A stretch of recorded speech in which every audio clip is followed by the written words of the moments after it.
Coming to you live from Angkasa Puri, I'm Brendan Lepal and this is News at 10. Making the headlines tonight. Parliament dissolution, a PM's prerogative.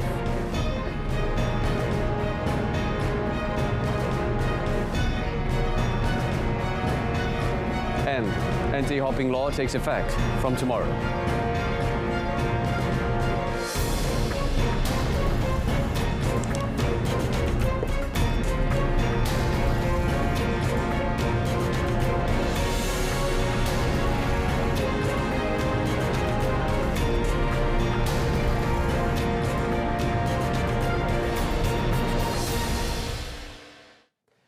Views and cues of political parties regarding the dissolution of Parliament cannot change and influence the power of the Prime Minister to advise Yang di-Pertuan Agong on the matter. Prime Minister Datuk Seri Ismail Sabri Yaakob said the call from several parties for the dissolution of Parliament not to be announced soon, although taken into consideration, will also not influence him in making his decision. He said the decision to dissolve Parliament should not involve open discussion, including involving the government and opposition parties, but instead should be done only if the Prime Minister feels Parliament should be dissolved. Sebab keputusan untuk pembubaran ini tak ada kena-mengena dengan parti-parti politik yang lain. Sebelum ini pun tak pernah dibincang secara terbuka macam ini tentang tarikh pembubaran Parlimen dan sebagainya. Dulu Perdana Menteri umumnya bubarlah Parlimen. Ya, mana ada parti-parti politik lain beri pandangan dan campur tangan dari segi pembubaran. Dulu tak pernah. He said this to reporters after launching the Idea Bina Negara (IBN) digital platform in Shah Alam today. Datuk Seri Ismail Sabri said as Prime Minister, he has the power to advise the Yang di-Pertuan Agong to dissolve the Parliament, but it is the King who has the absolute power to make it happen. Earlier this evening, Datuk Seri Ismail Sabri and UMNO President Datuk Seri Dr. Ahmad Zahid Hamidi held a meeting with party members from 191 UMNO divisions at the World Trade Center in Kuala Lumpur. UMNO Secretary General Datuk Seri Ahmad Mazlan said the meeting involved over 700 delegates, including divisional chiefs, as well as youth, wanita and putri chiefs. When asked whether the matters to be discussed include the impending 15th general election, Datuk Seri Ahmad said, quote, only good things. It is understood that the talks with the party's division leaders discussed on preparations going into the next general election. The anti-hopping law will come into force tomorrow, according to Datuk Seri Dr. Wan Junaidi Tuanku Jaafar. The Prime Minister, or rather the Minister in the Prime Minister's Department in charge of Parliament and Law, added that the King has given his consent for the date of enforcement of the anti-hopping law today and will come into force on tomorrow. Speaking at Parliament's Media Centre in Parliament Building today, Datuk Seri Wan Junaidi said the law will be enforced against any members of Parliament who switch parties from this date onwards. Jadi, maknanya barang siapa ahli-ahli Dewan Rakyat bertukar parti sekarang, terlaksanalah undang-undang ini, dia akan jatuh kalian dia. The Dewan Rakyat and Dewan Negara passed amendments to the Federal Constitution to prevent party hopping by MPs on 28 July and 9 August respectively. The law received the royal consent from the King on 31 August and was gazetted on 6 September. Exceptions will be given to MPs who are sacked by their party or if their party is dissolved or deregistered. An MP who is elected as the Dewan Rakyat Speaker will also be exempted from the law. The law will not apply to members of the Dewan Negara, as currently, senators are elected by state assemblies or through political appointment by the federal government and do not stand for public election. Meanwhile, Datuk Seri Dr. Wan Junaidi said the Election Commission, EC, has extended the voting time for the 15th general election by 1 hour. The minister said that the voting time for Peninsular Malaysia will be from 8 a.m. to 6 p.m. and 7:30 a.m. to 5:30 p.m. for Sabah and Sarawak. The extension of the period will give voters enough time to cast their ballots, the minister said in a written answer posted on the Parliament website today. He was responding to a question from Jelun MP Datuk Seri Mukhlis Mahathir on the improvement measures taken by the EC to ensure a higher turnout and transparency in the voting process in G15 and beyond. According to Datuk Seri Wan Junaidi, the EC has also increased the number of voting centres and channels in anticipation of a larger turnout, following the implementation of Undi 18 as well as automatic voter registration. He said the improvement measures were to ensure that the elections were conducted in a more efficient, fair and transparent manner.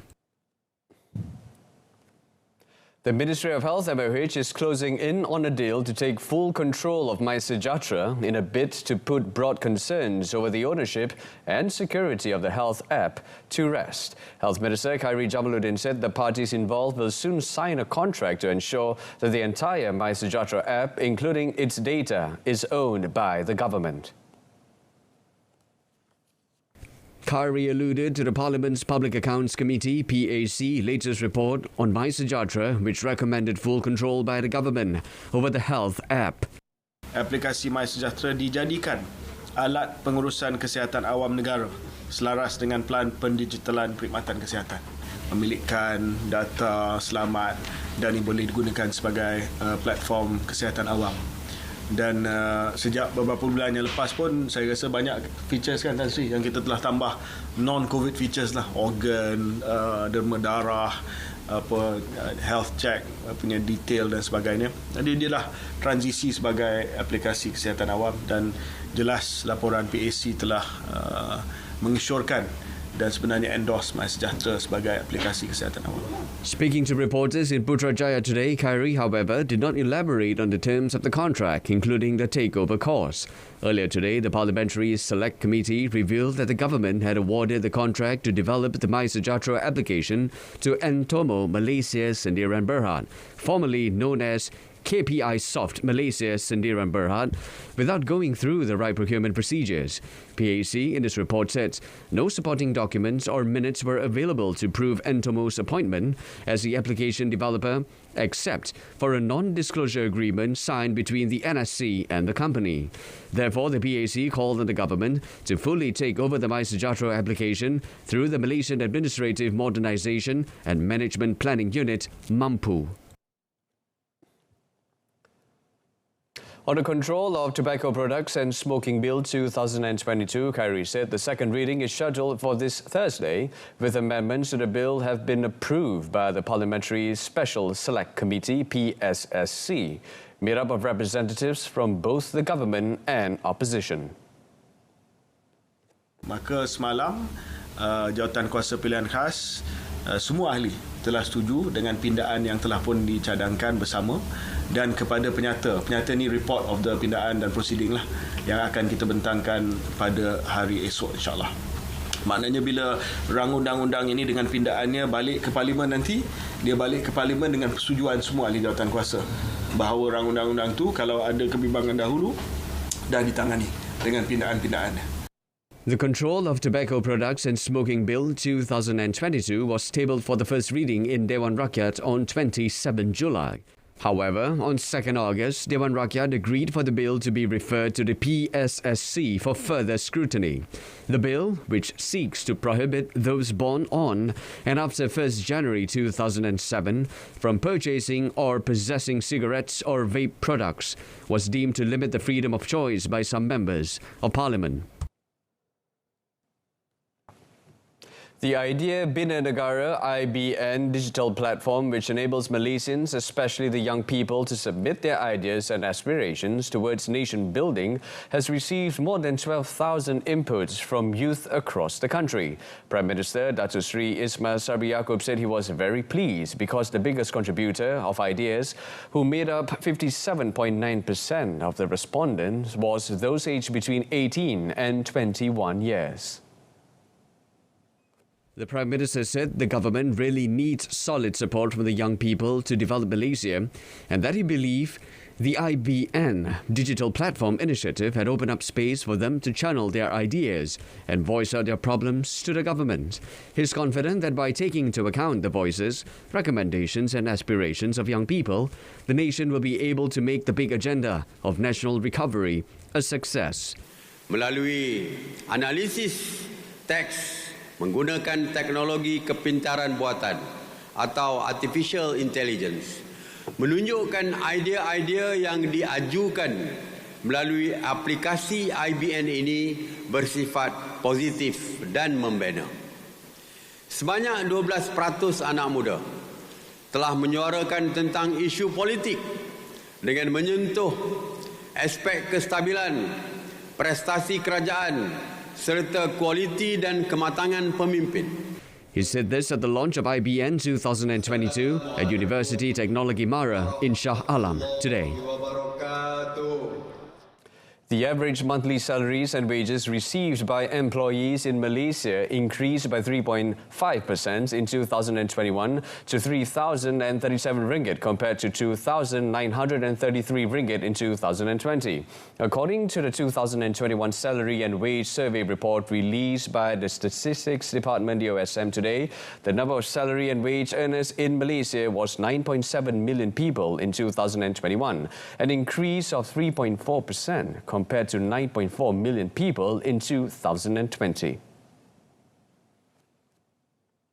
Chief Statistician Dr. Muhammad Uzair Mahidin said the increase in monthly salaries and wages was contributed partly by economic and social activities that continued in the second half of 2021 after the country was hit by the COVID-19 pandemic. According to the report, the median monthly salaries and wages recorded an increase from 2,062 ringgit in 2020 to 2,250 ringgit in 2021. He said the median value and average monthly salaries as well as wages for educated employees at the tertiary level recorded an increase at 3,794 ringgit in 2021 compared to 3,499 ringgit in 2020. He said this situation signals that the Malaysian economy is in a recovery momentum. Dr. Muhammad Uzair said that based on the report, the Federal Treasury of Putrajaya recorded the highest average monthly salaries and wages of 4,504 ringgit, followed by Kuala Lumpur, Selangor, Labuan, Pulau Pinang and Negeri Sembilan.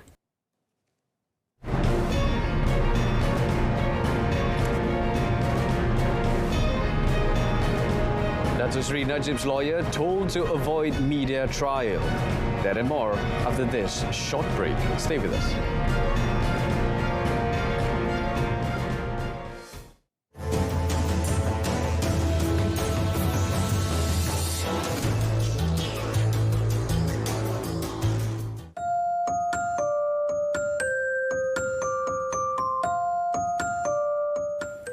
There has been a drastic increase in suicide cases as compared with previous years. According to PDRM, as of March this year, a total of 336 suicide cases were recorded. We can manage this issue if we are able to identify the symptoms of early depression.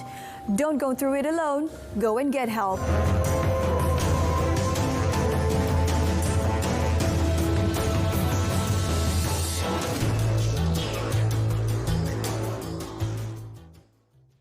Welcome back. Malaysian police will kickstart extradition procedures with Thailand authorities after identifying 2 to 3 more Malaysian suspects to assist in the investigation of the recent kidnapping of a cosmetics agent in Kelantan. Inspector General of Police Tan Sri Akhil Sani Abdullah Sani said there are another 2 to 3 suspects who were believed to be involved in the case, in addition to the 7 suspects who have already been detained. The IGP said police have already identified them but are still conducting further investigations to get a clearer picture before sharing information with the authorities in Thailand. He added that they will need to delve further into the evidence to confirm the identities of the suspects. Alhamdulillah, dengan kerjasama rapat rakan sejawatan kita daripada negara jiran, negara Thailand spesifiknya, kita telah berjaya menjejak, mengesan mangsa yang telah dibawa ke negara ketiga dan berjaya dibawa pulang ke negara kita ini dengan selamatnya.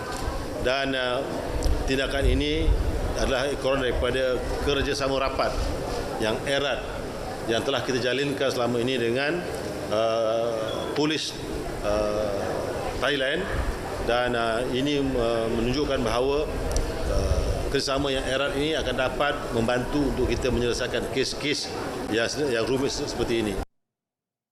Tan Sri Akril Sani added police also need more time to establish the motive behind the case.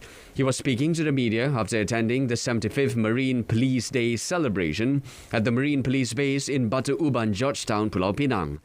The cosmetics agent Rosna Zira Muhammad Naim, who was kidnapped at her home in Tumpat, Kelantan on 13 September, was safely rescued and brought home 16 days later. Senior Deputy Public Prosecutor Datuk Sri Gopal Sri Ram today warned Datuk Sri Najib Tun Razak's lead counsel, Tan Sri Muhammad Shafi Abdullah, from conducting a trial in the media over the former Premier's 2.3 billion ringgit One Malaysia Development Berhad corruption case. Datuk Sri Gopal told High Court Judge Datuk Colin Lawrence Sequeira that the media statement made by Tan Sri Shafi yesterday amounted to an attack on the prosecution over claims that the prosecutors suppressed evidence in the case. The former federal court judge said the prosecution would have to apply to bar the defence from going to the press if they continued with the act. Yesterday, Tan Sri Shafi highlighted the inflows of funds into Datuk Sri Najib's account in February and June 2011, amounting to about 60.6 million ringgit from Saudi royalty Prince Faisal Turki Al Saud. Tan Sri was not in court today as he was unwell, and Judge Datuk Sequeira said the court would await for Tan Sri Shafi's reply on the matter tomorrow. The popular actor Zul Arifin was fined 30,000 ringgit by the Sepang Sessions Court today for uploading video clips containing lewd actions on his Instagram account on 18 March this year. Judge Nur Hisham Muhammad Jaffa meted out the fine on Zul Arifin, whose real name is Zulkifli Arifin, 36, after he pleaded guilty to improper use of network facilities by sending offensive communication with intent to annoy others. He was charged under Section 233, Subsection 1, Subsection A of the Communications and Multimedia Act 1998, Act 588, and can be punished under Subsection 233, Subsection 3 of the same Act. The offence carries a maximum fine of 50,000 ringgit or imprisonment not exceeding 1 year or both, and can be fined 1,000 ringgit for each day the offence continues after conviction. Last 18 March, the actor created a controversy after uploading a video showing a teaser of a hot scene from the drama Perempuan Itu before removing the post and issuing an apology on social media.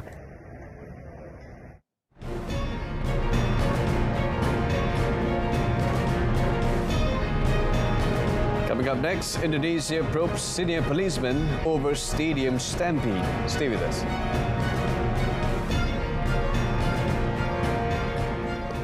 Elite Indonesian police officers were under investigation over a stadium stampede that killed at least 131 people, including dozens of children, in one of the deadliest disasters in football history. As public anger grew, police moved to punish those responsible for the crush in the city of Malang that witnesses say started when officers fired tear gas into packed stands to quell a pitch invasion.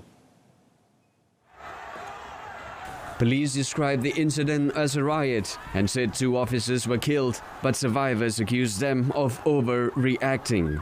Officers responded to the pitch invasion with force, kicking and hitting fans with batons, according to witnesses and video footage prompting more fans to enter the pitch.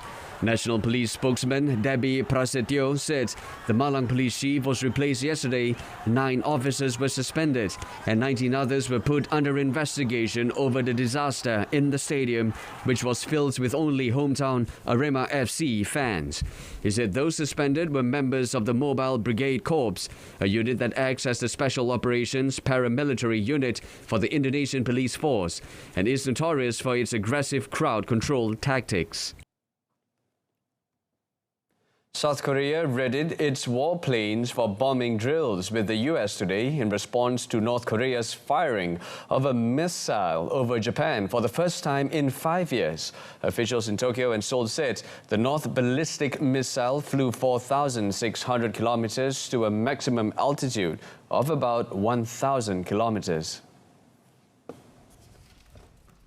South Korea's military said that it mobilized 4 F-15K fighter jets and dropped a pair of guided bombs on the target off its west coast, in what it called a demonstration of precision strike capability against the source of North Korean provocations, while the US sent 4 F-16 fighter jets in the drills. Meanwhile, sirens rang out across northern Japan this morning, and residents were urged to take cover, and trains were halted as a precaution. The missile launch triggered alerts from Japan's national warning system in areas across the north and east of the country, including cities in Hokkaido and Aomori Prefecture. Citizens were urged to take cover indoors or underground while the missile passed over its territory before falling into the Pacific Ocean. The missile test was the latest in an escalating cycle of muscle flexing in the region. A U.S. aircraft carrier made a port call in South Korea for the first time since 2018 on 23rd September. North Korea has conducted 5 launches in the last 10 days. Over in South America, at least 15 prisoners died yesterday in the latest riots to strike Ecuador's troubled prison system. The riots left 15 people dead and 21 injured, said a statement from SNAI, the agency that manages Ecuador's prisons.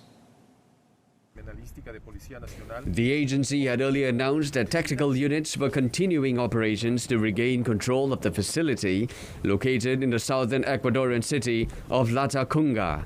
The prison, which houses about 4,300 prisoners and is one of the largest in the country, has been the site of 7 major outbreaks of violence linked to drug trafficking that have left more than 400 inmates dead since February 2021. Authorities have been unable to prevent the brutal violence, which is often carried out with knives and does involve beheadings. According to official estimates, the country's overcrowded prison contained about 35,000 prisoners, many of them members of gangs linked to drug trafficking. Bordered by Colombia and Peru, the world's largest cocaine producers, Ecuador serves as a departure port for drug shipments, primarily to the United States and Europe. In 2021, Ecuador seized a record 210 tons of drugs, mostly cocaine.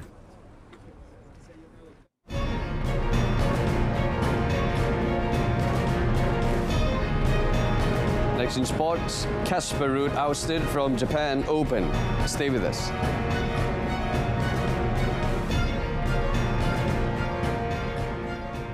US Open finalist Casper Ruud admitted he was running on fumes after losing 6-3, 6-3 to Spain's Jaume Munar in the first round of the Japan Open today. The Norwegian lost to Carlos Alcaraz in the Flushing Meadows final last month, and he has hardly taken his foot off the gas since then, playing in the Davis Cup and Laver Cup before heading to last week's Korea Open. Top seed Ruud finally hit the wall in Tokyo against world number 58 Munar, having his service broken twice in the first set and dumping shot after shot into the net all match. Ruud admitted he had been trying too hard after his US Open run. Ruud came into the tournament on the back of a quarter-final loss to Japan's Yoshihito Nishioka at the Korea Open. Australian number 6 Alex de Minaur also made a first-round exit earlier in the day when he lost 6-3, 6-2 to South Korea's Kwon Soon-woo. Croatia's Borna Coric beat Australian Thanasi Kokinakis 6-4, 7-6. In English football, Liverpool are conceding too many similar goals in their matches this season, and the players may need to get back to basics to tighten the defence to return to winning ways. Famed for their counter-pressing style, which helped Liverpool compete on all 4 fronts last season, Jurgen Klopp's side have leaked goals this season and kept only 2 clean sheets in all competitions.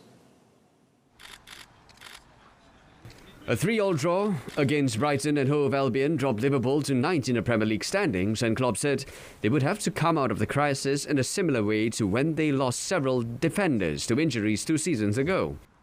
So how we said last week, I think defending is kind of an art, and it worked for us really well. But when it's not working out anymore, you realize step by step how much you have to go back to the basics that you are defend solid again. Liverpool have won only 3 games this season and now looking to improve their form when they meet last season Europa League's finalists Rangers early morning tomorrow. Rangers lost both their group games without scoring to sit bottom of Group A, and Klopp said he expects the Scottish side to be pumped up after Saturday's 4-0 league victory over Hearts. Barcelona coach Xavi Hernandez has warned his players they cannot fail when they face Inter Milan in the Champions League at the San Siro early tomorrow morning. The Champions League has proven a cruel place for Barcelona in recent years. Since they won it in 2015 and last season, they suffered a humiliating group stage elimination. Both Barca and Inter have lost to Group C leaders Bayern Munich and head into the clash on 3 points from the first 2 games. Y bueno, a pesar de la envergadura del rival, lo tenemos bastante claro de que queremos dominar, queremos tener el balón, queremos jugar en campo contrario, lo que vamos viendo del equipo en los últimos meses, ¿no? Y es un rival importante, es Champions, es un partido realmente no crucial, no definitivo diría, pero sí muy importante para el devenir del grupo, ¿no? The Catalans are in good form, top of La Liga and unbeaten domestically, while Inter Milan are struggling, 9th in Serie A with 4 defeats in 8 games. However, Xavi believes prior results are not important and that Inter can pose his team a different threat to any side in Spain. Meanwhile, Inter Milan manager Simone Inzaghi said the Italian club must be prepared to suffer against Barcelona as the Italian side looks to end a run of poor results without several injured players. Il Barcellona è una squadra fortissima, completa in tutti i reparti, assieme al Bayern Monaco e il Manchester City. Secondo me in questo momento sono le 3 squadre che offrono il miglior calcio europeo e per noi, come ho detto, deve essere un'opportunità. Chiaramente sappiamo l'importanza della partita di domani, la classifica in Champions è tutta aperta, sapendo che siamo capitati in un girone con Bayern Monaco e Barcellona molto proibitivo, ma siamo l'Inter e cercheremo di giocarcelo con tutte le nostre armi e forza. Inter have several players ruled out or doubtful. Lautaro Martinez will not have a full training session due to fatigue, while striker partner Romelu Lukaku and central midfielder Marcelo Brozovic are sidelined.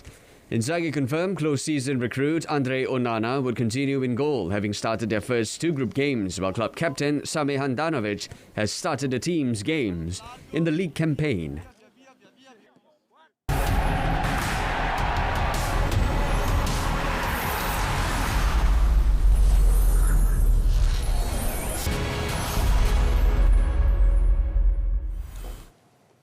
And that is all. Wrapping up with a reminder of our top story, Parliament dissolution, a PM's prerogative.